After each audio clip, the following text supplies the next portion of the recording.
اب یہ دو چیزیں بتائی نا پہلے کہ یہ مقتضی اور مقتضا کی بات کر دی نا انہوں نے، یاد ہے ملازمہ میں؟ ہاں، تو اب یہ فرماتے ہیں کہ حکم اول مقتضی تھا نا، اس لیے شارح نے بتا دیا یعنی المقتضی یسمى ملزوما، مقتضی کا کیا نام ہے؟ ملزوم، ان کی اصطلاح میں اس کو ملزوم کہتے ہیں کیونکہ دوسرا حکم اس کو لازم ہے۔ والثانیہ یسمى ملزوما، دوسرے کو کیا نام ہے؟ ملزوم، شارح نے نکال دیا یعنی المقتضی، سمجھ آ گئی ہے؟ اچھا، یہ تو انہوں نے اپنی اصطلاح بتا دیے کہ حکم اول جو مقتضی ہے اس کو مناظرہ کی اصطلاح میں ملزوم کہتے ہیں اور دوسرے کو لازم کہتے ہیں۔ لیکن دیکھو کہتے ہیں کبھی کبھی ایسا ہوتا ہے کہ ملازمہ جانبین سے ہوتا ہے، ملازمہ یعنی دو احکام میں سے ہر ایک کو ملزوم بھی بنا سکتے ہیں تو دوسرے کو لازم بناؤ، اور پہلے والے اس دوسرے کو لازم بناؤ، ملزوم بناؤ تو پہلے والے کو لازم بنا دو۔ تو جب ملازمہ جانبین سے ہوتا ہے تو اس صورت میں پھر ہر ایک ملزوم بھی بن سکتا ہے، لازم بھی بن سکتا ہے۔ تو اب ملزومیت اور لازمیت کا دار و مدار اعتبار معتبر پر ہو، نفس الامر پر نہیں ہوگا۔ معتبر نے اگر اعتبار کی کہ یہ ملزوم ہے تو بس اس کو مقتضی کہو، ہمیں آئیے، اور وہ ملزوم ہے۔ اعتبار کیا کہ یہ مقتضا ہے، اس کو لازم کرو۔ تو مطلب یہ ہے کہ ملازمہ جب جانبین سے ہو تو اس صورت میں لازم و ملزوم کا دار و مدار کس پر ہے؟ اعتبار معتبر پر۔ اس لیے فرماتے ہیں کہ وقد یکون الاستدلال من الجانبین وأی یتصور مقتضیا یسمى ملزوما، جس کو بھی فرض کیا جائے کہ یہ مقتضی ہے تو بس وہ ملزوم ہے۔ وأی یتصور مقتضا یسمى لازما، جس کو بھی اعتبار کیا جائے کہ یہ مقتضا ہے تو بس وہ لازم ہے۔ آج سمجھ یہ بات ہوئی ختم۔ اب میر سید شریف نے کہتے ہیں لازم و ملزوم جو ہے نا اس کو تب بیان کرتے ہیں کہ مقتضی ملزوم، مقتضا لازم، لیکن یہ دلیل اور مدلول جو ہے اس کا نام نہیں رکھا کہ بھئی جو مقتضی ہے وہ دلیل ہے، جو مقتضا ہے وہ مدلول ہے، ایسا نہیں کہا۔ حالانکہ یہ بھی ایسا بھی ہوتا کہ جو مقتضی ہے وہ دلیل بھی تو ہوتا، مقتضا جو ہے وہ مدلول بھی ہوتا۔ تو کہتے ہیں یہ میر سید شریف نے ایسا کیوں کیا کہ لازم و ملزوم نام رکھ دیا؟ کہتے ہیں اصل وجہ یہ ہے کہ یہ جو منوع آتی ہے نا، دیکھو مناظرے کے اندر مدعی دلیل دیتا، دعوے کے اوپر پہلا نمبر اس کا ہوتا ہے کہ جو اس نے دعویٰ کیا اس کے اوپر وہ دلیل دے۔ دلیل دینے کے بعد نمبر آتا ہے کس کا؟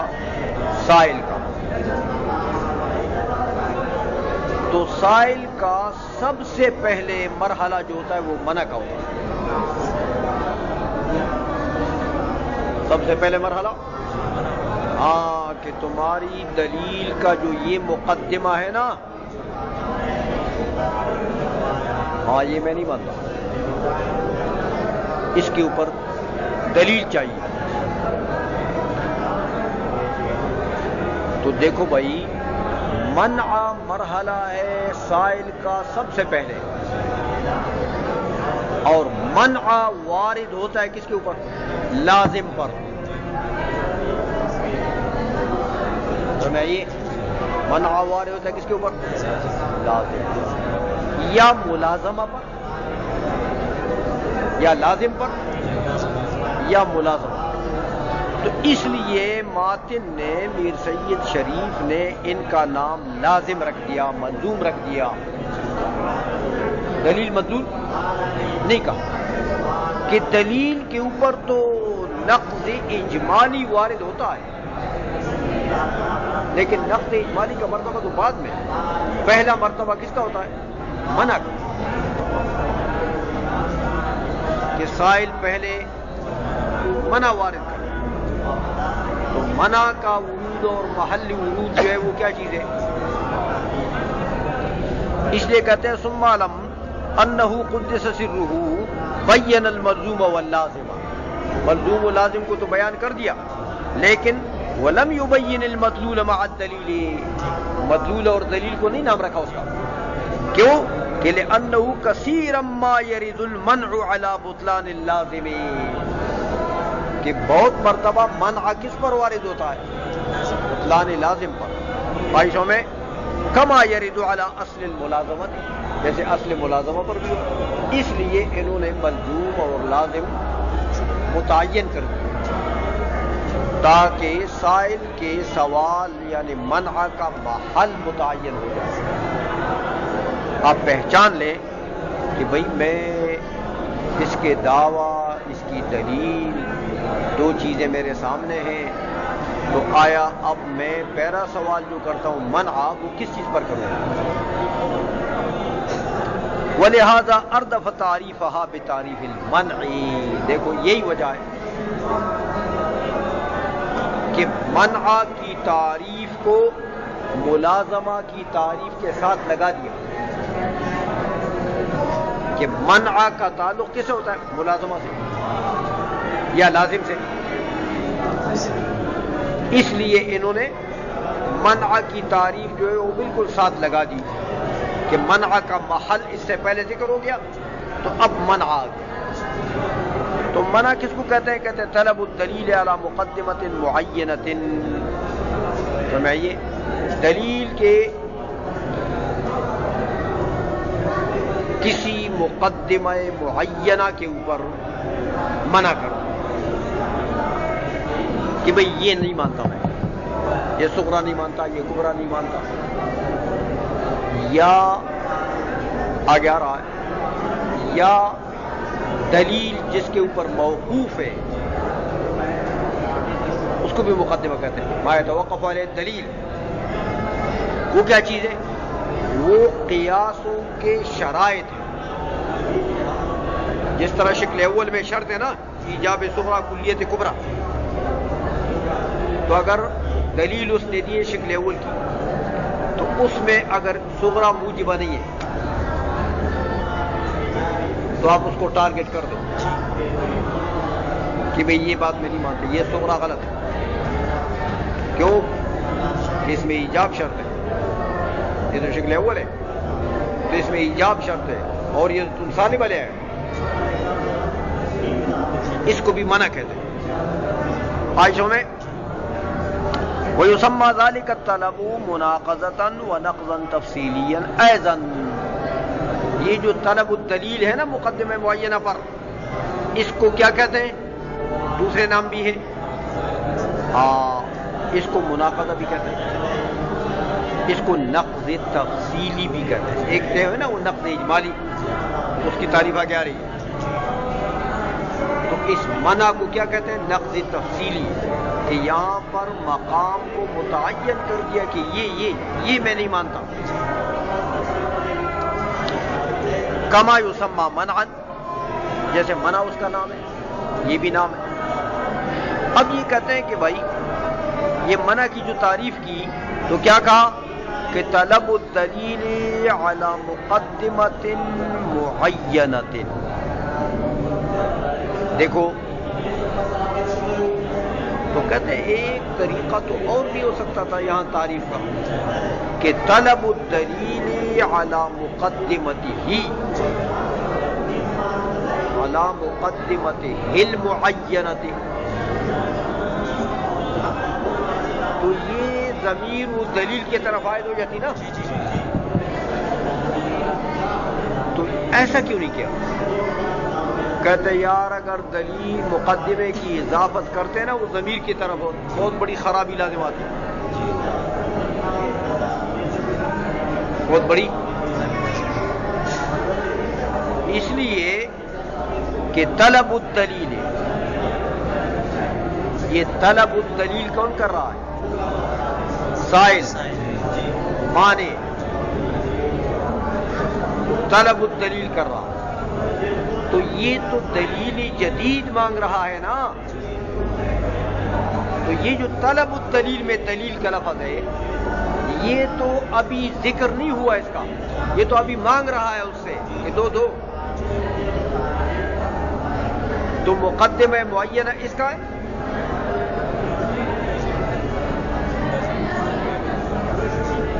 یہ تو ابھی آئی نہیں دلیل، اس کا تو ابھی ذکر ہی نہیں ہوا، وہ جو معنی طلب کر رہا ہے جس دلیل کو اس کا ابھی تک ذکر ہوا ہے، تو مقدمہ اس کا کیسے ہو گیا؟ سمجھ آ گئی ہے؟ مقدمہ کس دلیل کا ہے؟ جو مدعی پہلے دے چکا ہے، ابھی جو دے گا وہ نہیں، جو پہلے مدعی دعوے کے اس بات کے لیے دلیل دے چکا ہے اس کا مقدمہ معینہ مراد ہے۔ تو اگر مقدمتی ہی کہتا تو پھر تو اس کا مطلب یہ کہ تقدم مقدمہ تقدم الجزئی علی الکل لازم آ جائے گا کہ بھئی وہ جو مقدمہ آنے والی دلیل جو ہے نا، آنے والی دلیل کا ایک جز ایک مقدمہ ہے، اس کے اوپر منع وارد ہو گئی، تو ابھی دلیل آئی نہیں، اس کی جز آئی نہیں، تو اس کے اوپر اس کے جز کے اوپر منع کیسے وارد ہو گئی؟ اس لیے یہاں پر اضافت چھوڑ دی ہے ماتن نے، اس لیے فرمایا ترک اضافت المقدمۃ الی ضمیر الدلیل، یہ کیوں چھوڑ دیا؟ لأنہ یوہم ظاہرہ، کہ اس کا ظاہر یہ وہم ڈال دیتا ہے کہ ان المطلوب طلب دلیل علی مقدمۃ ذلک الدلیل المطلوب، کہ یہاں طلب ہو رہا ہے کس کا؟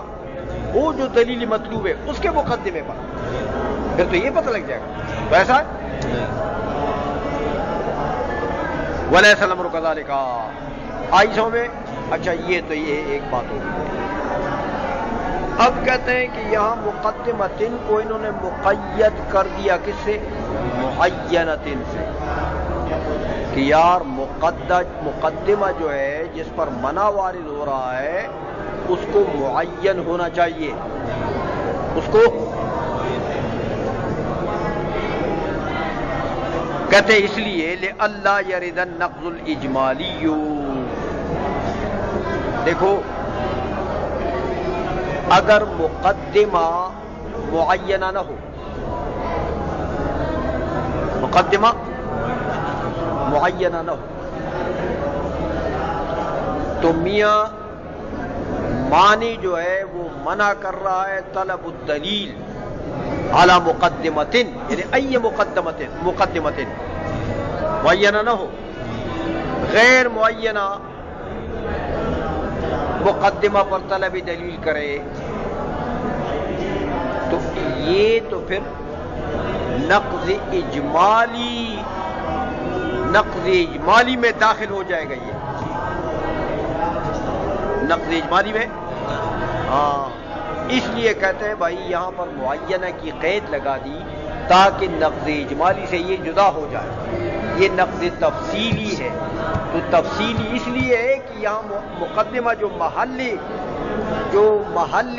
اعتراض ہے وہ معین ہے، تو نقض اجمالی میں معین ہوتا ہے نہیں ہوتا. یہ فرق ہے دونوں میں. عائشہ میں لِأَلَّا يَرِدَ النَّقْلُ الْإِجْمَالِي.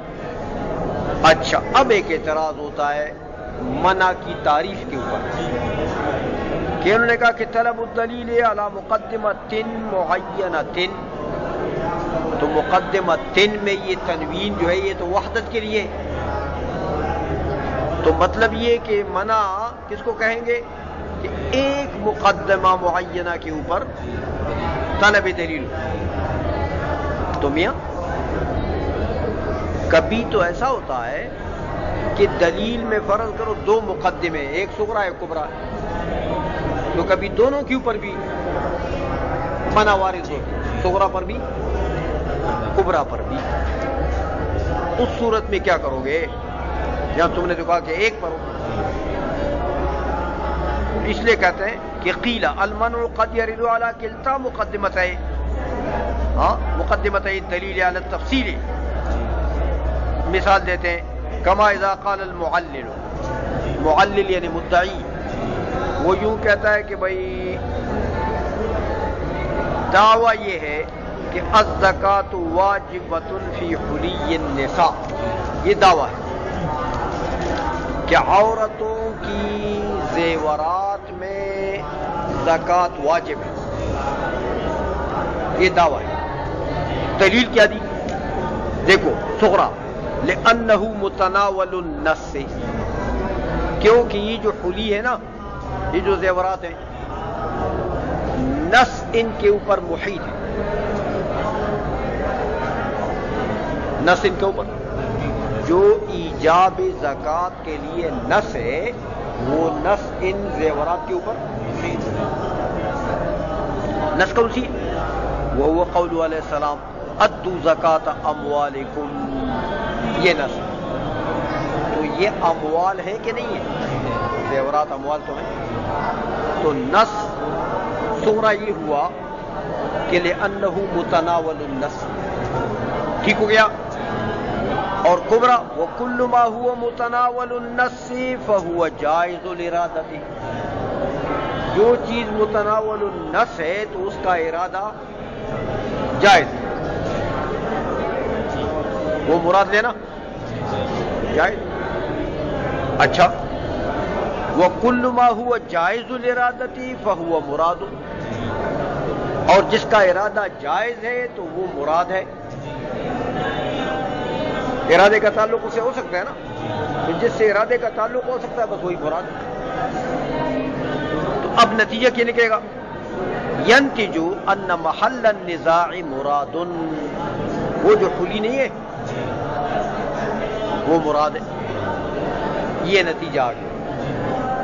اب دیکھو فیقول السائل، تو اس دلیل میں ایک تو ہوا صغرا لأنہ متناول النص، ایک دوسرا مقدمہ ہو گیا کل ما ہوا متناول فهو جائز الارادہ، تیسرا ہوا وکل ما ہوا جائز الارادہ فهو مراد. تین اس دلیل کے اندر یہ تین مقدمات، کہتے ہیں میاں تینوں میں سے ہر ایک کے اوپر منع وارد ہے. سائل کیا کہتا ہے؟ لا نسلم، پہلے کہ انا محل النزاع متناول النص، صغرا کو نہیں مانتا کہ زیورات جو ہیں وہ متناول النص ہے، نص ان کے اوپر محیط ہے، میں نہیں مانتا. ایک وہ ان سلم نہ ہو، کہتے چلو 5 منٹ کے لیے اگر یہ مان بھی لیں، لیکن لا نسلم ان کل ما هو متناول النص فهو جائز الارادہ، یہ جو کبرا ہے یہ نہیں مانتا ہوں. وَإِن سَلَّمْنَاهُ 5 منٹ کے لیے چلو اگر یہ بھی مان لیں تو لیکن لا نسلم ان کل ما هو جائز الارادہ فهو مراد، یہ تیسرا نہیں مانتا. تو یہ تو تم نے تو تعریف منع کی ایسی کر دی ہے کہ دلیل کے ایک مقدمے پر منع وارد ہوگی بس. حالانکہ یہاں تو دیکھو، تو یہاں کیا کرو گے پھر؟ اس کا جواب دیتے ہیں شارح، کہتے ہیں یار ولا يذهب عليك ان ذلك منوع لا منع واحد. سمجھ آ گئی ہے؟ کہتے بھائی دیکھو تو یہ تو پھر ایسے اگر جمع کرو گے تو پر ہیڈ جو ہے وہ 1 منع وارد ہو جائے گی، جتنے مقدمات ہیں ہر ایک کی کھوپڑی پر 1 منع، تو 15 مقدمات جمع کرو تو 15 منع، تو کیا ان سب کو 1 منع کہیں گے؟ وہ 1 منع تو نہیں ہے، وہ تو جتنے منوع ہیں اتنے منوع ہیں، ایسا نہیں کہ وہ سب جمع کر کے 1 منع ہو جائے گی۔ اس لیے کہتے ہیں کہ وَلَا يَذْهَبُ عَلَيْكَ لَا يَخْفَى عَلَيْكَ أَنَّ ذَلِكَ مُنُوعٌ لَا مَنْعٌ وَاحِدٌ، تو ہم نے تو منع واحد کی تعریف کی ہے، منوع متعددہ کے اوپر وہ خود بخود صادق آئے گی۔ سمجھئے، اجتماعی تعریف 10-15 نوعوں کو اکٹھا، منعوں کو اکٹھا کر کے ہم نے جمع کی تعریف نہیں کی ہے، ایک کی تعریف کی ہے، تو ہر ایک کی طرف متوجہ کرو، ہر ایک کے اوپر صادقات کی۔ اس لیے کہتے ہیں فالحق ما ذکرہ قدس سرہ، لہذا میر سید شریف نے جس چیز کا ذکر کیا ہے حق یہی ہے، لہذا تعریف ہو صحیح ہے۔